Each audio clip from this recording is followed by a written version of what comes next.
और विधानसभा चुनाव से पहले बिहार में मुसलमान वोटर्स को साधने की कोशिश शुरू हो चुकी है।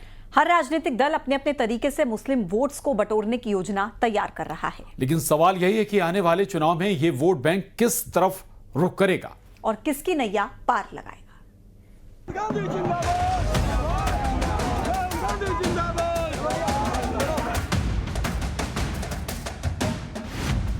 बिहार में मुस्लिम वोटर्स को लुभाने में लगे राजनीतिक दल। नीतीश के टोपी ना पहनने को विपक्ष ने बनाया मुद्दा। चुनाव के चक्कर में मदरसे में पहुंचे राहुल तेजस्वी।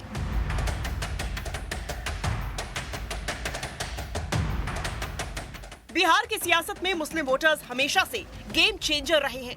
राज्य की 13 करोड़ आबादी में करीब 18% मुस्लिम वोटर है।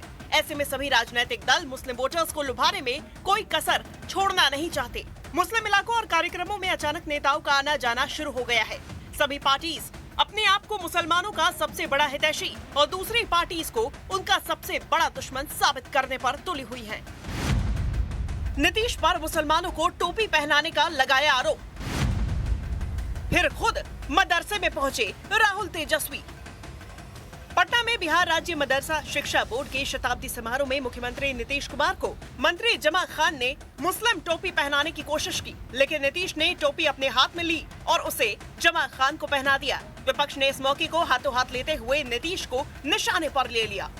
तेजस्वी यादव ने ट्वीट करके नीतीश पर निशाना साधा तो कांग्रेस ने भी उन्हें मुसलमानों का विरोधी बता दिया। उन्हें वो टोपी पहनाने का काम करते हैं, वो नहीं पहन रहे हैं। वो तो पहले भी अगर पहन रहे थे तो मतलब टोपी ही पहना रहे थे। वो पहने या ना पहने, दोनों सूरतों में अल्पसंख्यकों को टोपी ही पहना रहे थे। वो अच्छा है कि आज उन्होंने सीधे मना कर दिया कि अल्पसंख्यक समाज के जो लोग हैं, अल्पसंख्यक जो मोर्चा है, उसको नीतीश जी से पूछना चाहिए कि आपने किसके दबाव में टोपी पहनने से इनकार किया। मैंने सुना है कि वही टोपी पलट के उन्होंने पहना भी दी, तो इसको संकेत ही समझा जाए। दरअसल कांग्रेस और आरजेडी की नजर मुस्लिम वोटर्स पर है। यही वजह है बिहार में वोटर अधिकार यात्रा के दौरान दोनों मुंगेर की खानकाह रहमानी मस्जिद जा पहुंचे और मुस्लिम विद्वानों से मुलाकात की। जाहिर है कोशिश मुस्लिम वोटर्स का भरोसा हासिल करने की है। बिहार में मुसलमान वोटर्स साबित होते हैं गेम चेंजर। बिहार की सियासत में जाति और मजहब का समीकरण ही सत्ता की कुर्सी तक पहुंचने का रास्ता तय करता है।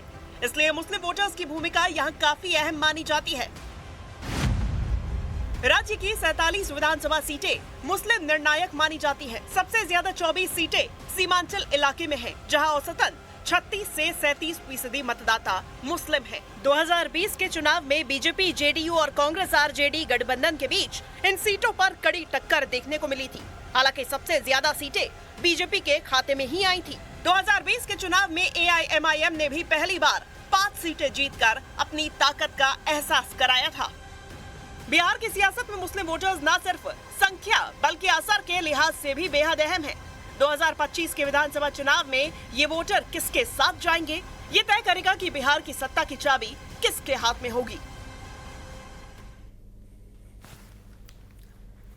तो अक्सर अपने बयानों से चर्चा में रहने वाले बीजेपी के नेता संगीत सोम के नए बयान पर सियासी घमासान मच गया है। संगीत सोम का कहना है कि पश्चिमी यूपी के कई जिले पूरी तरह से पाकिस्तान बन चुके हैं। संगीत के बयान पर कांग्रेस और समाजवादी पार्टी ने निशाना साधा तो मौलाना बरेलवी का कहना है कि बच्चे अल्लाह की देन हैं। हिंदुओं को किसने ज्यादा बच्चे पैदा करने से रोका है?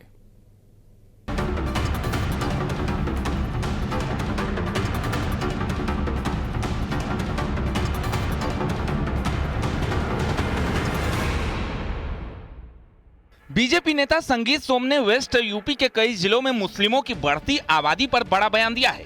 संगीत सोम ने कहा कि कई जिले मिनी पाकिस्तान नहीं, फुल पाकिस्तान बन चुके हैं। लगातार यहां मुस्लिम आबादी बढ़ रही है।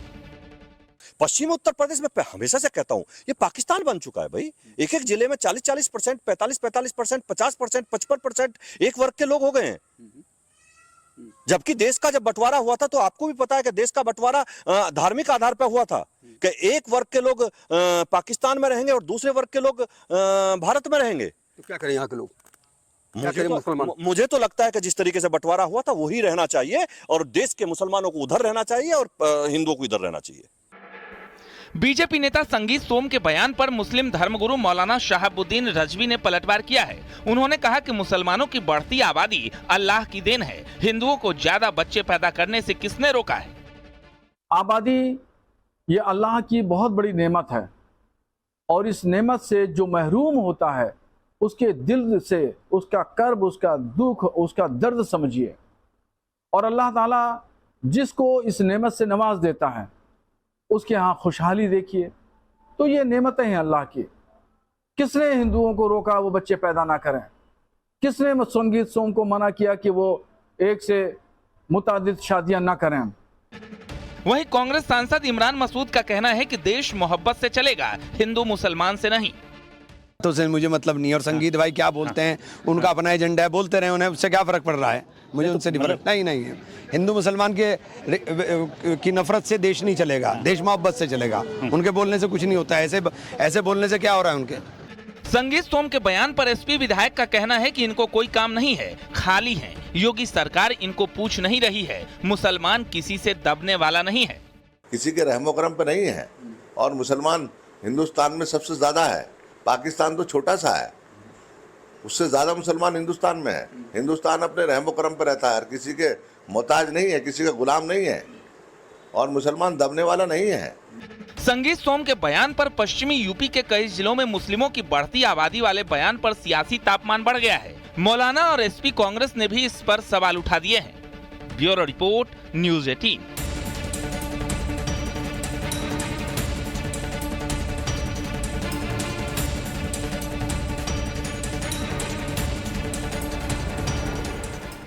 और मुरादाबाद में मुस्लिम हिंदू बैंड बाजा मालिकों के बैंड बाजे का हिंदू नाम रखने पर मुख्यमंत्री पोर्टल पर शिकायत की गई है। संतों ने इसके खिलाफ कड़े एक्शन की मांग की तो मौलाना ने भी बैंड बाजा डीजे के कारोबार को इस्लाम के खिलाफ बताया। बीजेपी नेता संगीत सोम ने तो इसके लिए घर वापसी की बात तक कह दी। इस पर अब समाजवादी पार्टी के प्रवक्ता ने भी पलटवार किया है।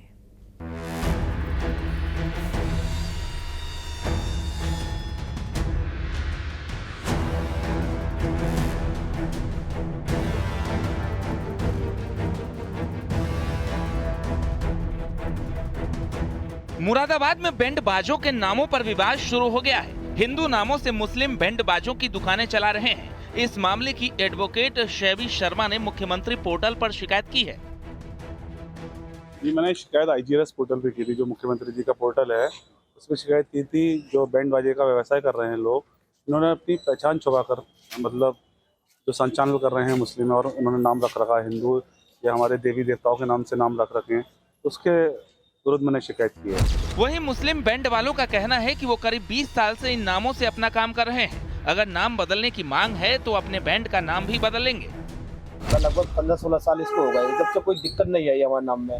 बढ़िया हमारा चल रहा। अब हमने इसी नाम से बुकिंग कर रखी है, नवंबर दिसंबर की, जनवरी की बुकिंग कर रखी है। अब परेशानी कुछ नहीं रही है। हमने जो नवंबर दिसंबर की हमने बुकिंग कर रखी है, हम उनके बैंड बजाने के लिए वहाँ जाएंगे तो हमारे जो पर्चे कटे होंगे वो अग्रवाल बैंड के नाम से होंगे। वो लोग हमारे पेमेंट रोक देंगे। हिंदू देवी देवताओं वाले मुस्लिम बैंड बाजे वालों को लेकर संतों ने कड़ी प्रतिक्रिया दी है। उनका कहना है कि कोई भी आदमी सनातनी प्रतीकों का इस्तेमाल न करे।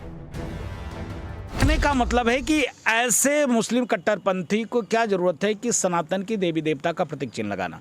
तो सही बात, हिंदू संगठनों ने इसका विरोध किया है। अक्षरशः पालन होना चाहिए। हम जब तुम्हारे धर्म पे कोई टिप्पणी नहीं करते, अपमान नहीं करते, तुम क्यों करते? वहीं मौलाना शहाबुद्दीन बरेलवी का कहना है कि ढोल तमाशा और डीजे शरीयत के खिलाफ है। इस्लाम किसी भी धर्म को ठेस पहुंचाने की इजाजत नहीं देता। डीजे वगैरह का इंतजाम करते हैं तो ये उनका कारोबार, पहले ही इस्लाम ने उसको नाजायज करार दे दिया और चे जाए कि उसके ऊपर हिंदू देवताओं का टाइटल या लेबल लगा करके वो कारोबार किया जाए। इसकी कतन शरीयत इजाजत नहीं देती है। बीजेपी नेता संगीत सोम का कहना है कि ऐसा काम करने वालों को पहले गंगा में नहाकर पूजा पाठ करके घर वापसी करनी चाहिए। वहीं समाजवादी पार्टी ने इसे बीजेपी की हिंदू मुसलमान करने वाली राजनीति करार दिया है। आप सोच के देखिए, आप शिव की पूजा कैसे कर सकते हैं? आप शिव के भजन कैसे गा सकते हैं जिसके बारे में आपको जानकारी नहीं है? उन्हें बजाना चाहिए, लेकिन पहले उन्हें जाके गंगा में स्नान करना चाहिए। गंगा में स्नान करके शिव की उपासना करना चाहिए, अपना धर्म परिवर्तन करना चाहिए और तब बजाना चाहिए। इसके अलावा उन्हें नहीं बजाना चाहिए। आरोप है कि पहचान छिपाकर कुछ मुस्लिमों ने हिंदुओं के नाम पर बैंड बाजों के नाम रखे हैं। पहचान छिपाने से समाज में गलत मैसेज जा रहा है, जिसके खिलाफ शिकायत की गई है। Bureau report, news 18।